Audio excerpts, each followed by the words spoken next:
നട്ടപ്പാതിരാക്ക് നടുറോടി കിടന്ന് അടി ഉണ്ടാക്കുന്നത് മുതലാളിയോ? ഇത് മൂന്നാമത്തെ അറ്റാക്കാണ്. മുതലാളി, ഹാർട്ട് അറ്റാക്ക് വരുമ്പോ എത്ര തറയാണെങ്കിലും ആ തറയെ തന്നെ കിടക്കണമെന്ന് അറിയാൻ പാടില്ല മുതലാളി. സോമ, മെഡിക്കൽ കോളേജിലേക്ക് മെസ്സേജ് കൊടുക്ക്. തലേന്ന് കഴിഞ്ഞെടുക്കണം. ഇത് ഹാർട്ട് അറ്റാക്ക് അല്ല, കൊലപാതക ശ്രമം. അറ്റാക്ക്. ഇത് മൂന്നാമത്തെ പ്രാവശ്യമാണ്.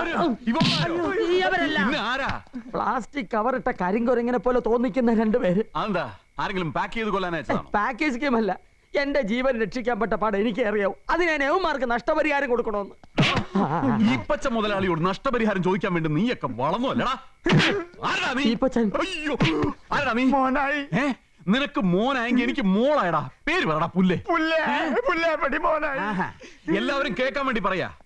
ഇനി ഇങ്ങനെ ഒരു കാര്യം പറഞ്ഞ് ഈ പച്ച മുതലാളി ആരെങ്കിലും ശല്യം ചെയ്തു എന്ന് ഞാൻ അറിഞ്ഞോ, മൂന്നിന്റെ ഷേപ്പ് മാറ്റിക്കളെ ഞാൻ. കേട്ടല്ലോ, ഇനി നഷ്ടം പറഞ്ഞെന്റെ മുമ്പിൽ വന്ന 3 എണ്ണത്തിനെ ഞാൻ വെച്ചേക്കില്ല. കേട്ടല്ലോ, ഒന്നോർത്തോ, 24 മണിക്കൂറിനകം മുതലാളിയുടെ കൊലയാളിയം കൊണ്ട് ഞാൻ മുതലാളിയെ കൊന്നില്ലല്ലോ.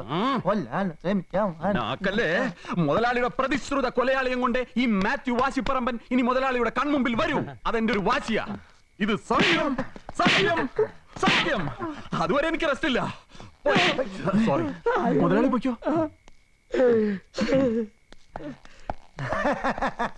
കേട്ടല്ലോ, റെസ്റ്റ് ഇല്ല.